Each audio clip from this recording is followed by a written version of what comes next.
오늘의 주요 뉴스입니다. 충북 지역 소비자 물가 상승률이 석 달 연속 2%를 기록했습니다. 특히 농산물이나 신선식품 지수가 큰 폭의 상승세를 보이고 있습니다. 충청북도와 도교육청이 운영 방식을 놓고 이견을 표출해온 중부권 자벌드 설립이 결국 무산됐습니다. 무상급식과 명문고 설립 등 현안을 두고 사사건건 부딪히는 두 기관은 책임 떠넘기기에 급급합니다. 오늘 밤 11시를 기해서 충북 전역에 한파주의보가 발효됩니다. 내일 아침 최저기온이 영하 8도를 기록하는 등 기온이 큰 폭으로 하락할 것으로 예상됩니다. 청와대 국민청원 게시판이 많은 관심을 받으면서 지역기관에서도 비슷한 플랫폼을 운영하고 있습니다. 하지만 참여 인원도 적고 현장의 목소리를 제대로 반영하지 못한다는 비판의 목소리가 높습니다. 네, 여러분 안녕하십니까? CJB 8시 뉴스입니다. 충북 지역의 소비자 물가가 석 달 연속 2%나 뛰어올랐습니다. 특히 농산물이나 신선식품 지수가 큰 폭의 상승세를 보이고 있습니다. 이은영 기자의 보도입니다. 추워진 날씨만큼이나 경기도 꽁꽁 얼어붙었습니다. 물가마저 껑충 뛰어올라 장보기 무섭다는 말이 절로 나옵니다. 모든 물가가 다 올랐잖아요. 모든 물가가 보면 나서 보면 입이 딱 벌어져요, 그냥 다. 고삐 풀린 물가에 상인들도 힘들기는 마찬가지입니다. 참으로 많이 줄은 것 같아요. 왜냐하면 지금 연휴 때 같으면 이때 동태가 엄청 많이 나갈 때거든요. 근데 작년 비례해서 반은 줄은 것 같아요. 지난달 충북 지역 소비자 물가는 1년 전보다 2.1% 상승했습니다. 지난 9월부터 석 달째 2%대의 상승률을 기록하고 있는 겁니다. 3개월 연속 2%씩 상승하기는 1년 만에 처음입니다. 체감 물가를 나타내는 생활물가 지수는 2.4% 상승했고 신선식품 지수는 무려 9.1%나 뛰어올랐습니다. 농산물이 10.3%, 석유류가 8.2%나 뛰어올라 물가 상승을 주도했고 개인 서비스 부문도 2.7%나 올랐습니다. 더 큰 문제는 충북의 물가 상승 분위기가 오히려 전국을 앞지르고 있다는 점입니다. 두 달 연속 2% 상승률을 기록한 전국보다도 한 달 앞서 2%대에 진입하면서 물가 상승을 주도하고 있기 때문입니다. 여기에 서민들이 느끼는 체감 경기는 더 바닥을 치고 있습니다. 2% 정부에서는 그렇게 얘기를 해도 막상 와서 내가 구입을 하면은 보통 10%까지도 돼요. 그러니까 어이가 없는 거예요. 이렇게 통계와 지표로 확인되는 경제 상황보다 도민들이 체감하는 경제 현실은 훨씬 더 심각하다는 사실을 정치권과 공직사회가 인정하는 것이 이 위기를 넘는 첫걸음으로 보입니다. CJB 뉴스 이은영입니다. 네, 다음 뉴스입니다. 충주 시내 택시업계가 도내에서는 처음으로 콜택시 호출비를 부활합니다. 업계는 생존권 차원이라고 하는데 시민들의 불만이 적지 않습니다. 이태현 기자가 취재했습니다. 충주 시내 택시들이 오는 16일부터 호출요금 1,000원을 받겠다고 선언했습니다. 어려워진 택시업계 유지를 위해선 어쩔 수 없다는 건데 호출비 부활은 도내 처음입니다. 택시기사들은 벌써 콜택시만을 이용할 수 있도록 카카오 택시 어플을 모두 삭제했습니다. 시민들은 벌써부터 불만입니다. 택시를 부르는 방법이 줄어들어 불편한 데다 요금은 더 지출되기 때문입니다. 당연히 부담되죠. 충주가 좁은데 서충주까지도 콜비를 안 받다가 갑자기 받는다고 하니까 또 서비스도 제가 봤을 때는 똑같아요. 예전하고 달라지진 않았고. 충주시는 이러지도 저러지도 못하고 있습니다. 호출비는 법적으로도 부당행위가 아니기 때문입니다. 시민들의 불만이 커지자 택시업계는 면단위 지역은 호출비를 받지 않기로 하는 등 피해를 최소화하겠다고 밝혔습니다. 호출을 받아가다가 호출 손님을 모시지 않고 중간에 다른 손님을 태우고 그냥 호출 손님은 무한정 기다리게 만드는 이런 경우, 이런 건 없어진다고 봐야죠. 호출비 부활에 이어 조만간 도내 택시의 기본요금도 인상될 것으로 예상돼 충주 시민들의 불만은 더 커질 것으로 보입니다. CJB 뉴스 이태현입니다. 네, 충청북도와 도교육청이 운영 방식을 놓고 이견을 표출해온 중부권 자벌드 설립이 결국 무산됐습니다. 무상급식과 명문고 설립 등 현안을 두고 사사건건 부딪히는 두 기관은 서로 책임 떠넘기기만 하고 있습니다. 조용관 기자가 취재했습니다. 지난 2012년 경기도 성남시에 문을 연 한국차벌드입니다. 충청북도와 교육청은 성남 차벌드를 모델로 중부권 차벌드 설립을 추진했습니다.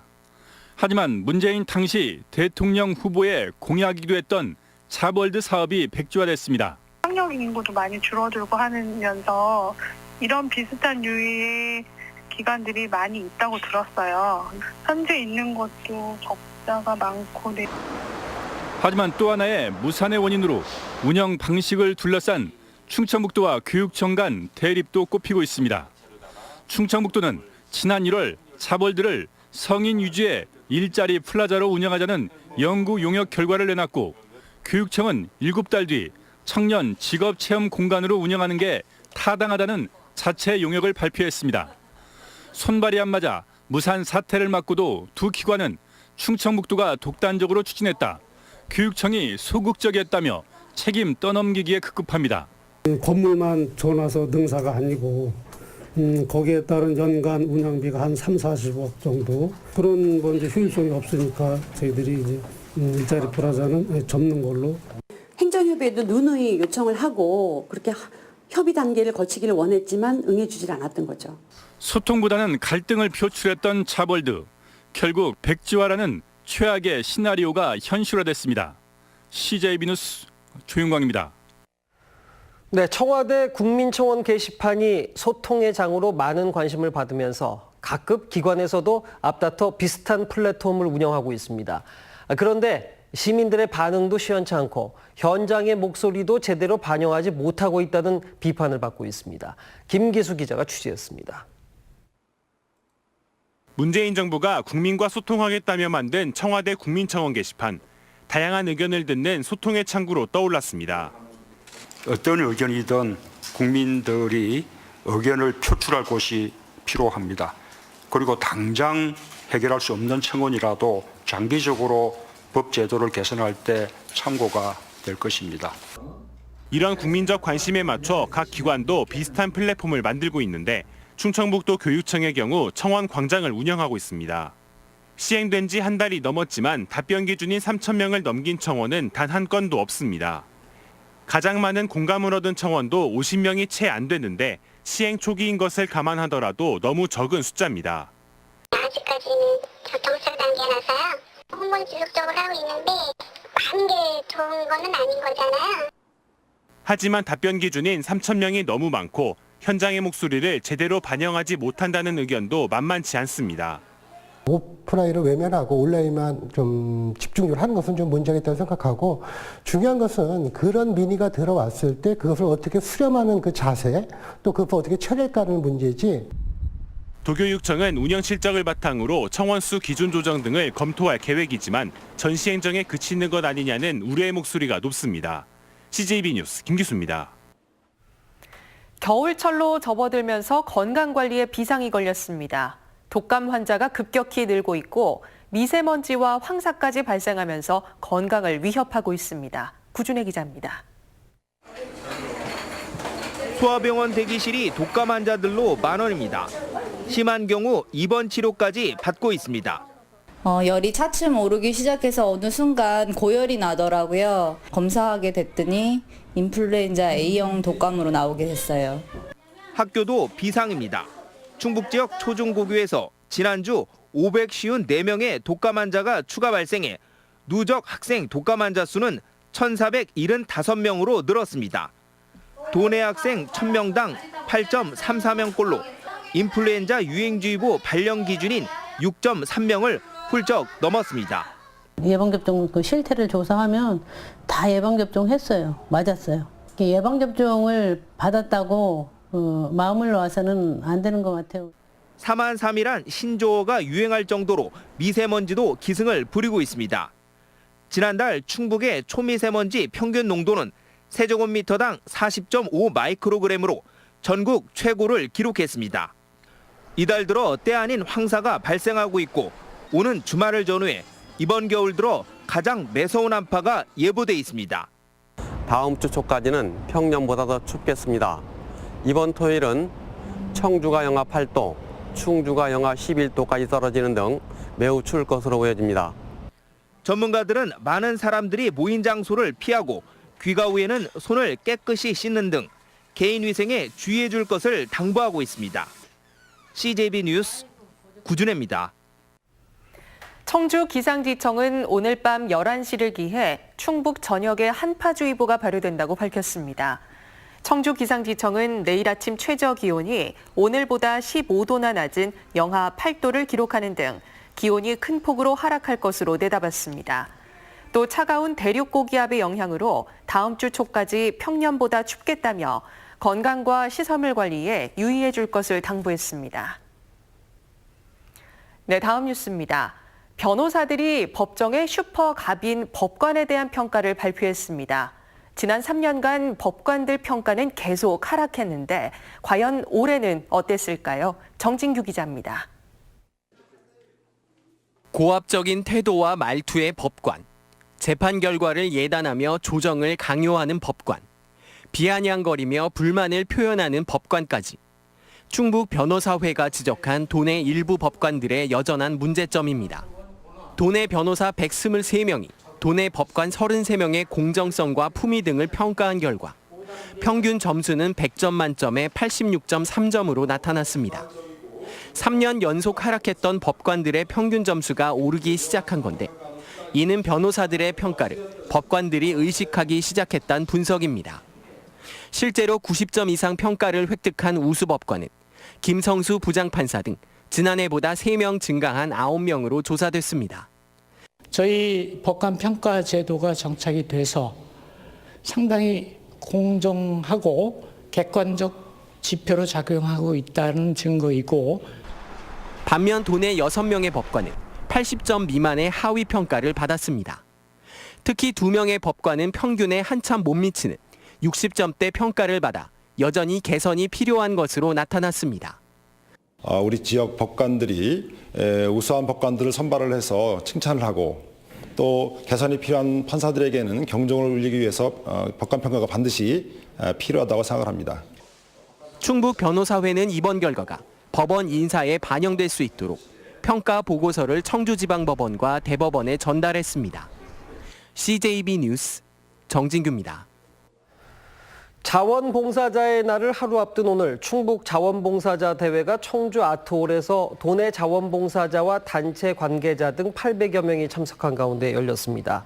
올해 자원봉사 대상 개인은 충주의 천전분씨 등 4명이, 단체는 동양면 향기누리와 한전 증평계산지사 사회봉사단이 선정돼서 행정안전부 장관 표창을 받았습니다.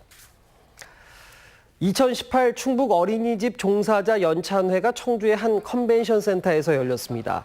이번 연찬회에서는 어린이집 아동학대 예방교육과 내년 누리과정 개정 방향 직무교육을 실시했습니다. 또 영유아 보육 발전에 기여한 어린이집 종사자에게 도지사 표창이 수여됐습니다. 전국 17개 교육청 가운데 최초로 실시된 도민 배심원단의 교육감 공약 실천 계획 평가회의가 청주교육지원청에서 열렸습니다. 충북 교육감 공약 실천 계획은 도민 배심원단의 투표 결과와 권고안을 바탕으로 12월 말에 최종 확정될 예정입니다. 자유한국당 충북도당이 김형근 한국가스안전공사 사장의 사퇴를 요구했습니다.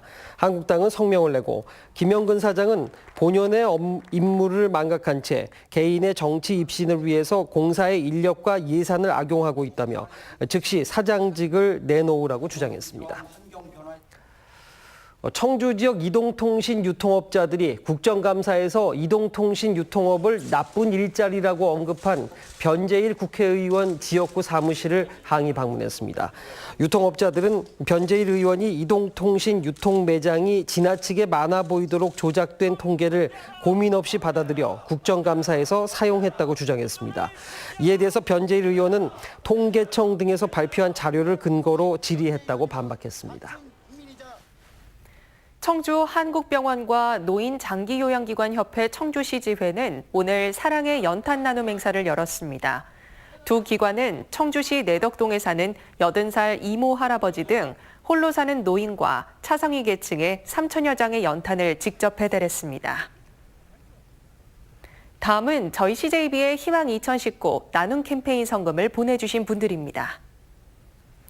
청주 용암이동 39통 주민 1동, 청주 영운 용암 새마을금고에서 각각 100만 원, 청주 용암이동 현대아파트 주민 1동이 80만 원, 청주 용암이동 태산아파트 주민 1동이 60만 원의 정성을 보내주셨습니다. 청주 복대 1동 23통 주민 1동, 청주 복대 1동 24통 주민 1동이 각각 50만 원, 청주 용암 2동 4통 주민 1동이 40만 원을 기탁했습니다. 청주시 상당구 탑동 양지 경로당 회원 1동이 27만 4천 원, 주식회사 득영 이성욱 대표가 20만 원, 청주 대성동 우성아파트 경로당 회원 1동이 15만 원을 보내주셨습니다. 청주 공간조경, 청주 상당자동차 운전전문학원, 맛있는 밥상, 동명 푸른솔 유치원, 동진 이동광식께서 각각 10만 원의 성금을 기탁했습니다. 청주 우성아파트 경로당 강건치 회장과 청주 낭성면 관정리 구인서 씨께서 각각 5만 원을 보내주셨습니다. 성금을 보내주신 분들께 감사드립니다. 저희 CJB는 연말연시를 맞아 주변의 어려운 이웃을 돕기 위해 충북사회복지 공동모금회와 희망 2019 나눔 캠페인, 적십자사 충북도지사와 희망나눔 적십자 모금 캠페인을 새해 1월 말까지 진행하고 있습니다. 네, 화요일 저녁 CJB 8시 뉴스 여기서 모두 마칩니다. 함께해 주신 여러분 고맙습니다.